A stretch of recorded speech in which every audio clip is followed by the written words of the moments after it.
Hey there, Joe Bansky. I am the 14-1s coach for MVP. Just doing a quick rotational serve receive video. And by quick, I mean this is probably going to take 12 minutes or so. Here we go. This lineup that you're looking at right here is what is known as rotation 1. It's how teams start the game. Simply, these are outside hitters. This is number 1 because they're starting in the front row first, and this is number 2 because they go into the front row second. Middle hitter number 1, middle hitter number 2, setter, and our right side attacker. Right side attacker normally would swing or hit or attack over here, while the outside usually hits on the left side. Of course, we have a libero, and we need a volleyball, and that's this guy right here. We're going to pretend that the other team is serving. We're going to talk about the first serve receive option that we have. So one option that a team has is to do what's called staying. Sometimes that's a stay for one, sometimes that's a stay just for all. What that refers to is in a stay for one, let's say that the serve comes over here and the outside hitter over here passes it and it flies right back over to the other side. Well, that was staying for one play on this side of the net. Once it crosses the net again, then these players would switch, and hit in their respective positions like so. Then if that ball comes back over the net, now we can set that ball and have this outside hitter hit it on the left side or the right side hitter hit it on the right side. So that is staying for one.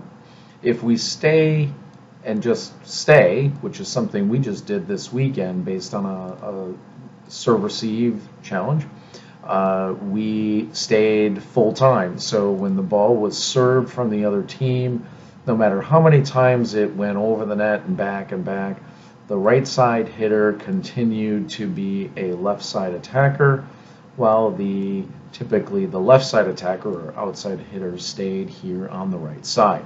So those are your options there. Stay or stay for one.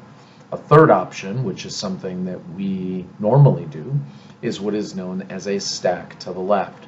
Now again, at the beginning of the game, remember the libero is going to enter the game, and typically the middle hitter here is going to exit the game.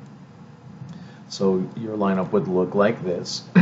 When we stack left, basically everybody to the right of the right side has to stay to the right of the right side, and the outside hitter is to stay to the right of the middle. But we can move all of them over here to the left. We can also move them forward or closer to the net or closer to the mid-court or end line if we wanted to. So let's take a look at how stack left works. We take our right side hitter. Keep in mind that the right side hitter has to stay in front of the outside hitter over here. So we move our libero over, to pass over here. We move our outside hitter number 2 into the middle. We move our outside hitter number 1 all the way over here. But remember, we have to stack left.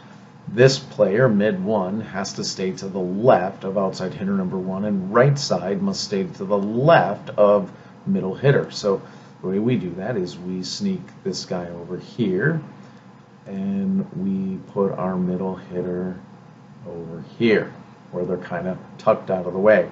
Now, the middle hitter has a responsibility, and that is that if the ball is being served and it looks like it's going to go into the net and roll over, the middle hitter must play that ball no matter where it is if it's going to hit the net.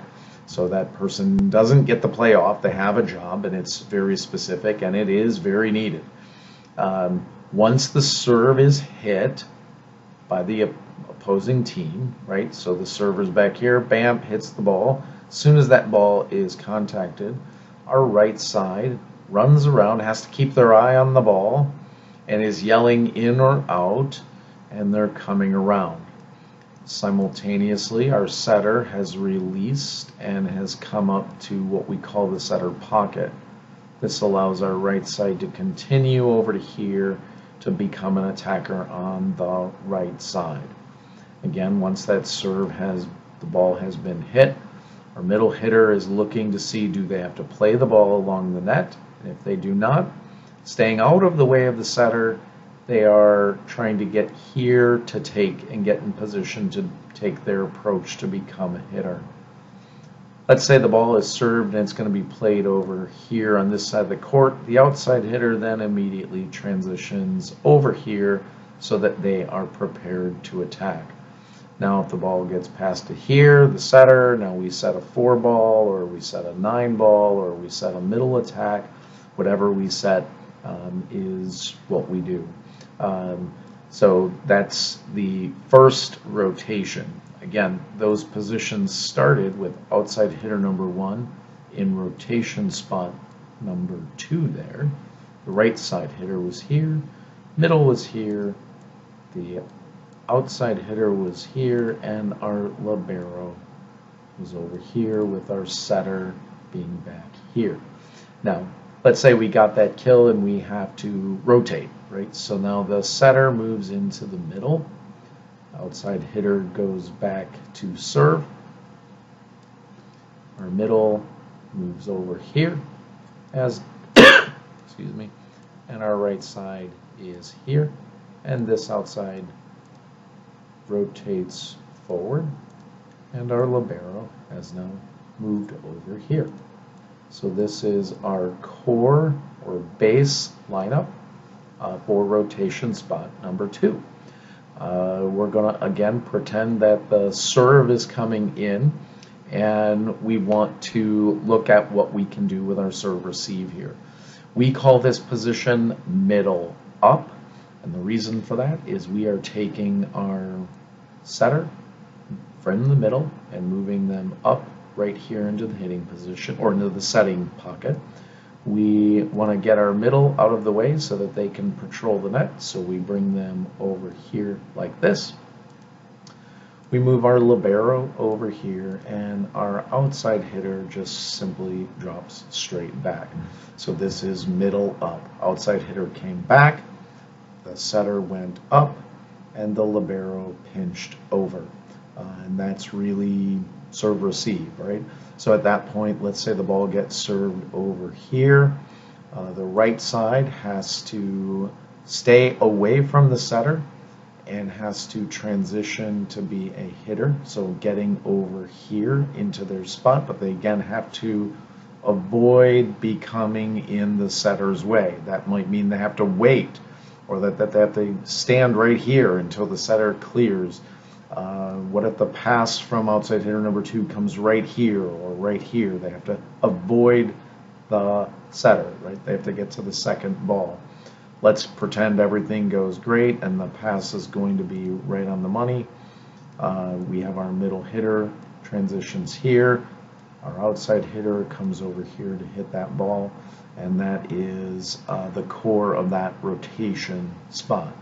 So again, if we move back to our base scenario, right, we have our middles like this, our setters here. This is again the core or base of rotation spot number 2. Let's put our volleyball back over here. Now we're going to rotate again, right? So basically our setter is going to move over here. Our outside hitter also moves over. Now our middle comes back here. Now our libero doesn't go into the front row, but they may either come out of the game or maybe they go back to serve. Just depends on what you're doing. Let's pretend that they stay in and serve. So our right side is moved over here. Our outside hitter number 2 has come over here, and our middle 2 re-enters the game as our middle 1 comes out because the libero is going to go back and serve for them. So we serve, the ball goes into the net, so we are now in serve receive. We call this left back, and the reason we call it left back is we are simply going to take our left, or our outside hitter number 2, right? They hit from the left side, and we are going to move them back into serve receive. We're going to take our middle and we are going to tuck them up to the net. so that they are out of the way. And we are going to take our setter and move them right here. Now, you could, if you have a difficult serve receive, this person could come back a little bit and be in serve receive. They just have to stay in front of the libero by 1 step or 1 foot, or they can just kind of be tucked away out of the way. We just leave them over here and make them pay attention to a serve that might be coming into the net. As soon as the ball is contacted, the setter is moving over here. The middle, staying away from the setter, is trying to transition over here. And let's say that ball is served and it's going to be passed by outside hitter number 1. Then outside number 2 is going to transition over here to become attackers. So that is really serve receive. Even when you go into the next rotation, there's no difference in that marker, right? If right side becomes our next server, that means our setter is over here, our outside hitter is here. I'm going to move our volleyball. Our other outside is over here, and now our libero and our middle are here. So this is our core or base rotation. This is rotation number 4. In number 4, this setter might get substituted, or this right side might get substituted for a setter, or maybe they are a setter. If they are a setter, again, we're back at that first option where we can either stack everybody to the left and bring this person down here. We can stay for 1, or we can stay permanently here. Just depends on what y'all want to do. These serve-receive rotations are the same. You basically have stack left, middle up, left back. And those are the 3 serve-receive rotations. So I hope you enjoyed my little tutorial video. You can watch it over and over and over. You can have a piece of paper next to you while you're watching it and write down your questions, which is a great way for players to be able to learn and ask good questions, so that when we're together next, we're able to answer those. You can also send me an email. My email address is pretty darn simple. I'm just going to type it right over here. Let me go like this. Let's see where it starts typing. Oh, it's hiding over here. Down here in the corner, jbansky at icloud.com. Oops. Let me try that again, .com. So that's my email address. You can email me a question and I'll get you an answer, and maybe we'll have to answer that with a quick video, but it'll be much shorter than this lengthy one. So that's it for now. Have a great night.